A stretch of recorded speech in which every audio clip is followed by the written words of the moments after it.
I love every broadcast that we do because we get to give you a small glimpse into everything that God is doing here at the Ramp. I love that knowing no matter where you are, you can experience the same life-changing encounters that we're having here. On today's program, we're going to capture one of the most amazing experiences that we have here every summer. In the next few moments, you're going to see hundreds of young people being baptized right here in the woods of Alabama. I want you to watch as they walk into the water, leaving their old life behind, and experience the joy of all things becoming new.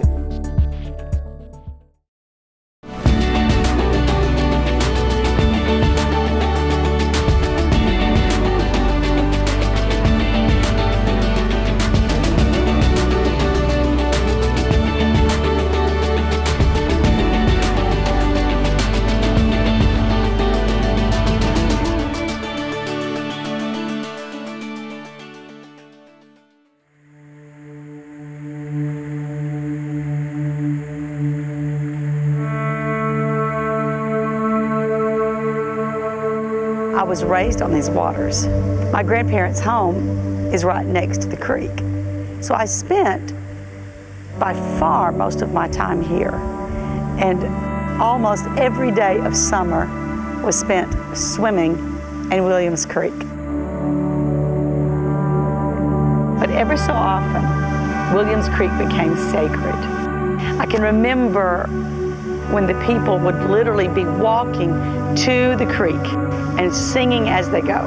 And they would gather around the banks as the people would walk into the river to be baptized. And it was just deeply impacted.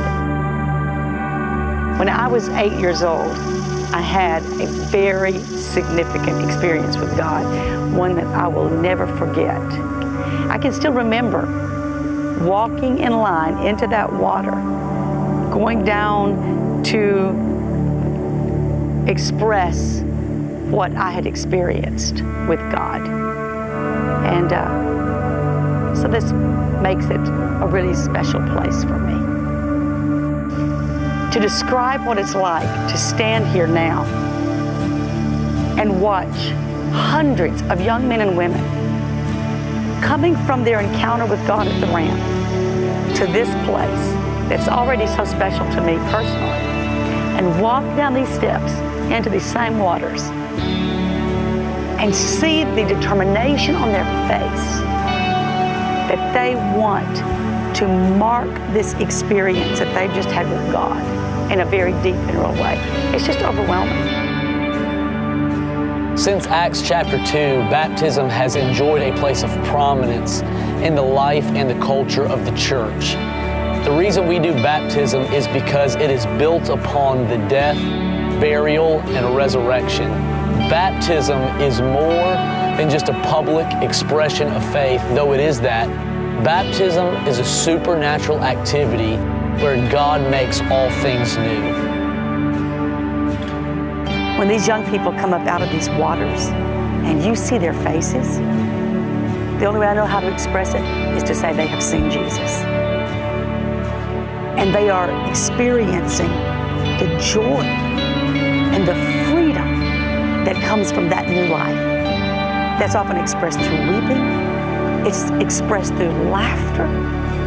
It's expressed through a grateful heart for what God has just done for them.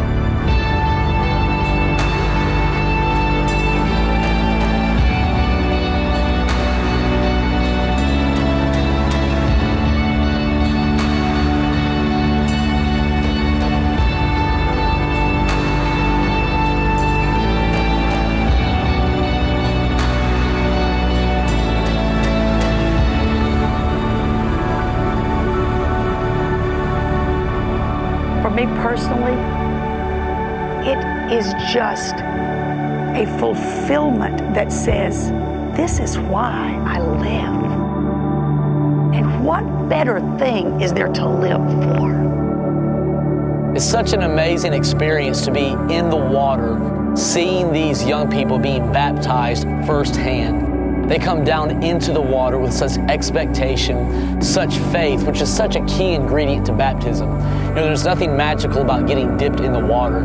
It's when we do it through faith in Jesus that really causes change. So when they literally are buried with Christ in baptism, those issues, it's like literally are being washed downstream. Those enemies are being washed away from them. Those bondages and chains are being broken forever by the power of God. And when they come up out of those waters, they are coming up into the promised new life that He has for them.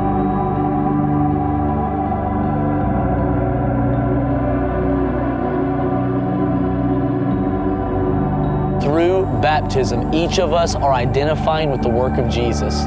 And when people get baptized here at Williams Creek, it's nothing special about Williams Creek. What's special is what Jesus did. When they get baptized here, through faith in Jesus, everything changes.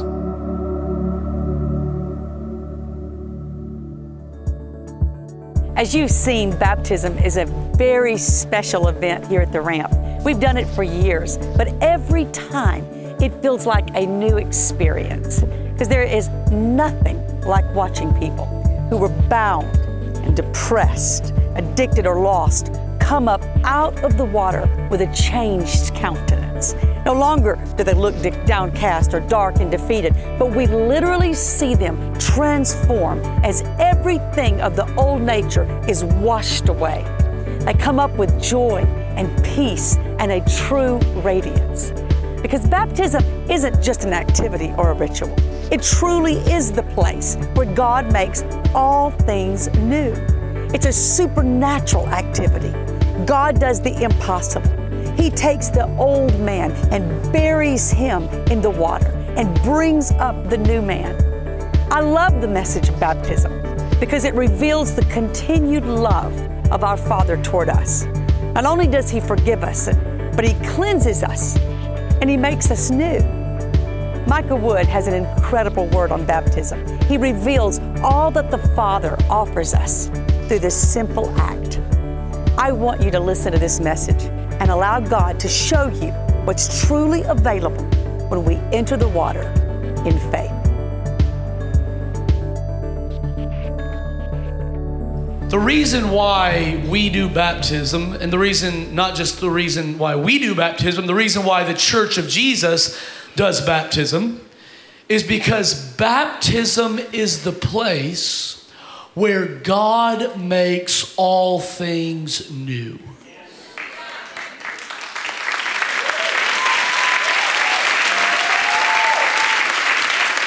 We're going to do baptism this afternoon, not just because it's summertime, and not just because it's fun, and not just because we have a creek out on what's going to be Camp Ramp. Those aren't the reasons why we do baptism. All those play into it. Actually, we also do baptisms during the winter, but we don't all go out because the water is so freezing cold. We get Samuel Bentley. We call him the winter baptizer, right? Heard of Captain America, Winter Soldier? This is Samuel Bentley, Winter Baptizer. All right, because he's the only one that can handle the cold weather at that point. So, but baptism for us during the summer conferences here at the Ramp is a key event for us, not because it's a novelty and not just so you can get the t-shirt and not just so you can have a fun experience in the summer, but the reason we do baptism is because baptism is the place where God makes all things new. Baptism, it is a public confession of your faith. It is an outward expression of an inward work, but it's even beyond all that. Baptism is a supernatural activity. Baptism is a means of grace where God takes your old man and buries him under the water so that way you can experience the resurrection power of Jesus Christ when you come out of the water. Baptism is a supernatural avenue of grace where God makes all things new in your life. It doesn't take long to glance into the New Testament to see the prominence of baptism. It's there from the very first gospel message that Peter preaches on the day of Pentecost. What must we do to be saved? And in his And in his response to that question, he includes baptism. And then you see throughout the history of the church how baptism enjoys a very prominent place in the New Testament. But here's something you need to know about Bible interpretation. I'm going to teach you just a bit this afternoon. Is that okay? So that way our faith is together. Our faith is in agreement when we're going down to the creek today. Here's one thing you need to learn about anything you find in the New Testament.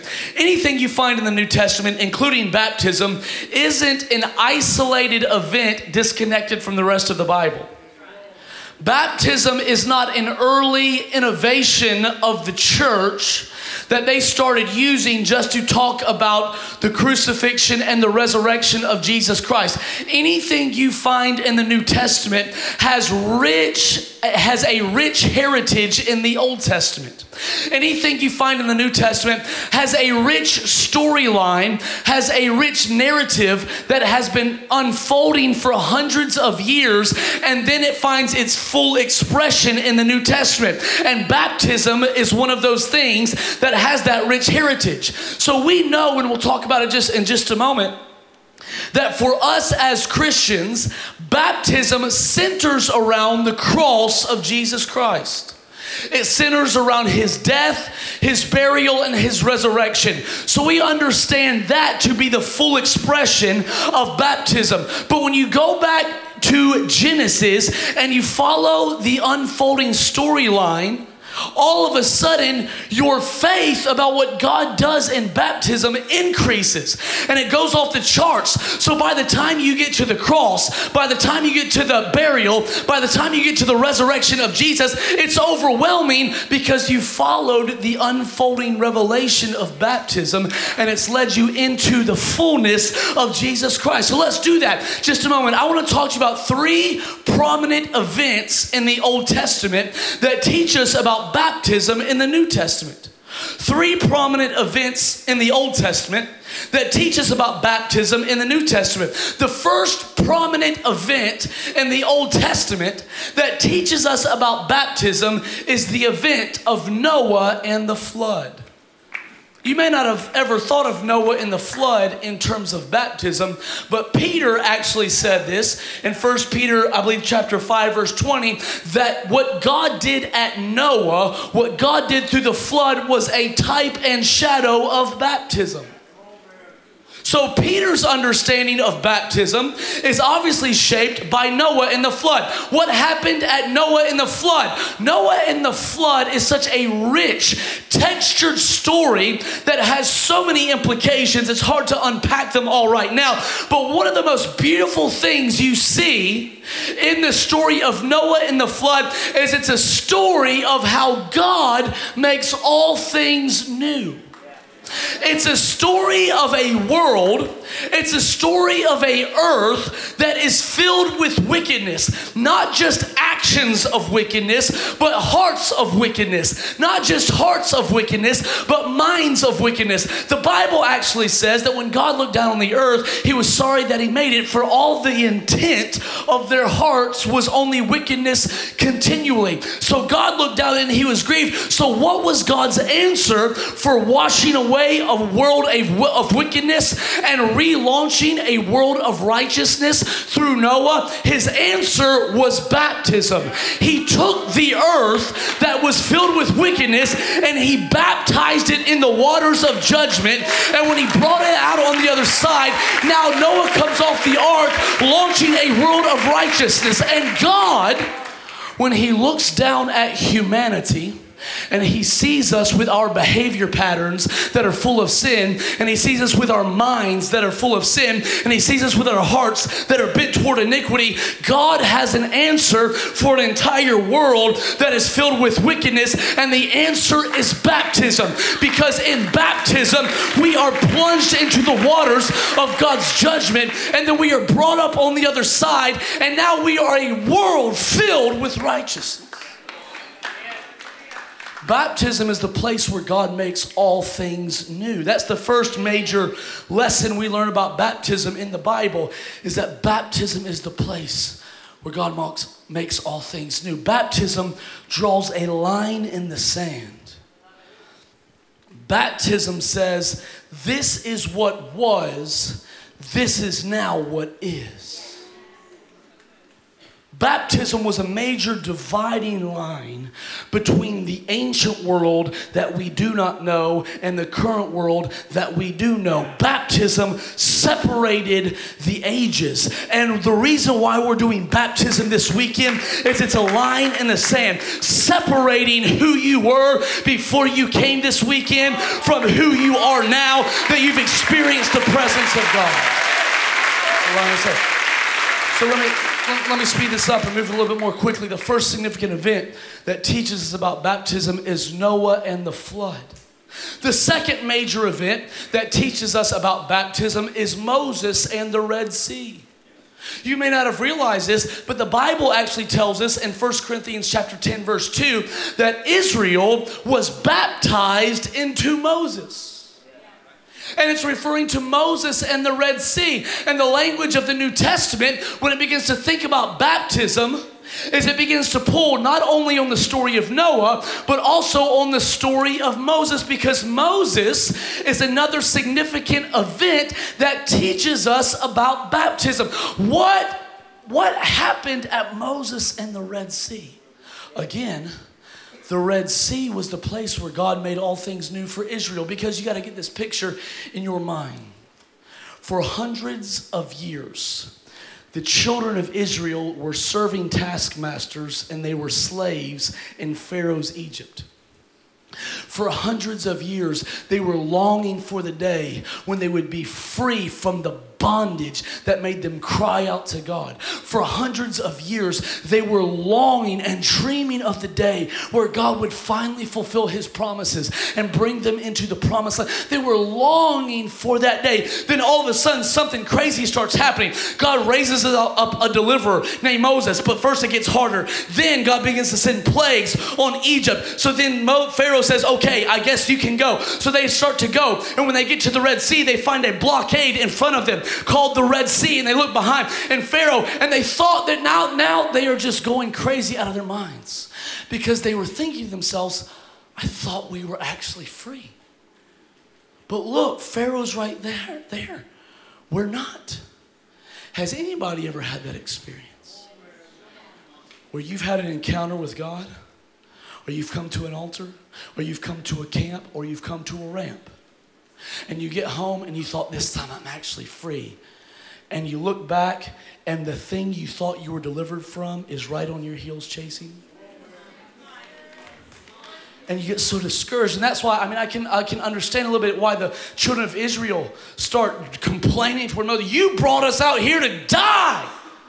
Because they're just so discouraged, because their hopes that they thought were finally coming true, finally that they get dashed to the ground because Pharaoh's right on their heels. But then God has an answer. And his answer is baptism. His answer is, what I'm going to do with you, Israel, is I'm going to take you down into the water, and I'm going to take you through the water, then I'm going to pull you up on the other side. And when you go down, your enemy's going to go down with you. But when you come up, only you are coming up. Your enemy's staying in the waters of judgment. I'm going to judge your bondage, but I'm not going to judge you, Israel. I'm going to judge your taskmasters, but I'm going to set you free.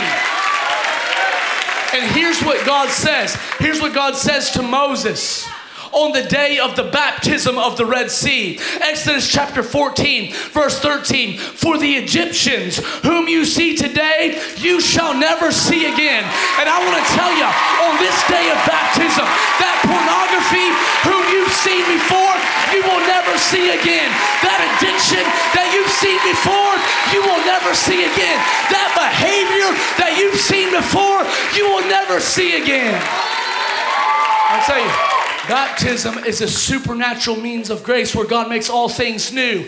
I got to tell you the story. There was a young man that came to the ramp a couple of years ago. He had an encounter at an altar where the chain of addiction was broken over his life. He had a very intense addiction to pornography. Had it for years. Looked at hundreds of websites. But he had an encounter at an altar. Boom. The addiction was broken. Like many of you have had that encounter. The addiction was broken. He goes out to baptism. he gets baptized, has an encounter with God. He writes to us later, he says, I didn't even realize it at first.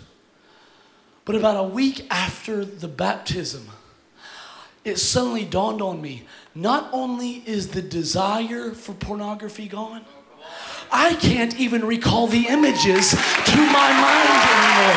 Why? Because baptism draws a line in the sand. And it said, what used to chase you will not chase you anymore, because it is buried in the waters of baptism.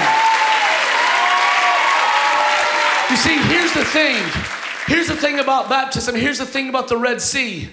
Israel, when they got on the other side of the Red Sea, they had their tough days where they started talking about, I want to go back to Israel. Well, here's the thing. Even if you want to go back to Egypt, how are you going to get back through the Red Sea?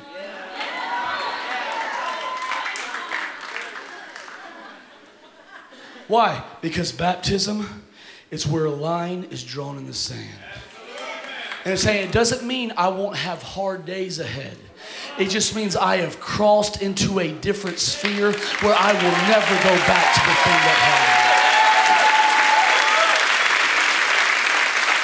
Noah and the flood. What happened to Noah at the flood? All things were made new. What happened to Moses and the Red Sea? Their days of bondage ended and they stepped into days of freedom. They stepped into a different plane of walking with God, with the fire at night and the cloud of glory by day. Then what's the next major event in the Old Testament? We're wrapping up here. What's the third major event of the Old Testament that teaches us about baptism?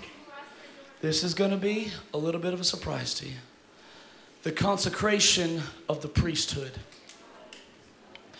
There are many, many other events. Some of you say crossing the Jordan. Absolutely. There's so many events that teach us about baptism. I'm just talking about three. The consecration of the priesthood. One of the first steps that Aaron and his sons had to take in order to step into the priesthood was they had to go through a type of baptism. The Bible says this in Exodus chapter 29 verse 4 when God's giving Moses the instructions of the consecration of the priesthood. Here's what he says. You shall bring Aaron and his sons to the entrance of the tent of meeting and wash them there with water. One of the first steps they had to take as they stepped into their priesthood, as they stepped into their calling, as they stepped into their purpose, as they stepped into their consecration, is they had to go through a baptism. Why did they have to go through a baptism? Because here's what baptism does. It washes away who you were so you can step into who God called you to be. You see, here's the crazy thing about the priesthood, not only the priesthood, but also the whole tribe of Levi.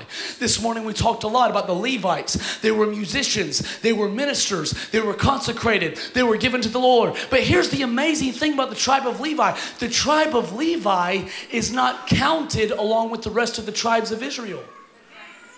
Do the math. There are not 12 tribes of Israel, there are 13 tribes of Israel.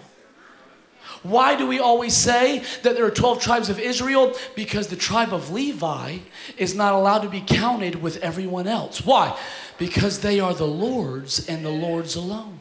The Bible says that when Abraham gave tithe to Melchizedek, that he gave a tithe of his seed, and that tithe was the tribe of Levi. Here's the thing about the tribe of Levi. When they stepped into the promised land, every other tribe got a plot of land that was theirs, got a certain section of the promised land that belonged to them. And the Lord spoke to the tribe of Levi, and he said, you're not going to get any land. You're not going to get any inheritance among the children of Israel. Why? Because the Lord is your inheritance. So what did it mean? When they were consecrated through baptism into the priesthood, it says, I know previously I was just like everybody else. I know previously I was considered one of them. I know previously that I looked like them and I got to do all the same things they did. But now that I'm going through baptism, I am burying that old identity to a common lifestyle. And I am stepping into the radical lifestyle of being given to God so God can be be given to me. I'll tell you, when you're going through baptism, God's making all things new in your life. God's destroying the power of the bondage that held you. And you're stepping into a new sphere of consecration, of being given to God in a radical way.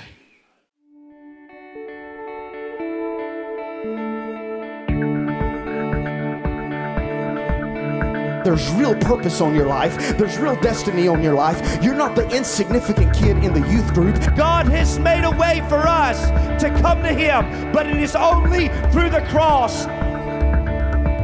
The mission of the ramp, but not just the ramp, the mission of every individual Christian is to get out in our world and to share this good news of the love of our Father that sent His Son, Jesus Christ, to set us free. It's a place of freedom where they can come and worship Him with all of their heart. They hear the Word of God. They're equipped in His Word. At the bedrock of the Bible is this hope that God will come and make all things new. I believe if you let Him, He can touch you this weekend and change you forever. I still believe in the power of one moment in His presence. Every generation since the beginning of time has been searching for who God is and who they are. And that answer is only found and revealed in His presence. And that is one of the greatest purposes, I feel like, of the ramp, is to provide a place for people to have those questions answered. And ultimately, it's a place that equips people in that purpose and then sends them out to change their world. To go back in your home, in your city, and pour out what God has put inside of you. You are not who you used to be. You're not just ordinary anymore. The ramp is now a place that is bursting with vision and just running to keep up with the opportunities that God has given us. He's opened doors for us around the world. We have a vision to provide a campus here for our school in the downtown area of Hamilton. We're preparing now to build a camp on 120 acres of land that we've been able to purchase, where young people will be able to come and stay for extended periods of time, up to a week or 3 months or even longer. We want to be able to seize this moment that God has given us for everything it's worth to bring a great awakening to this nation and the world.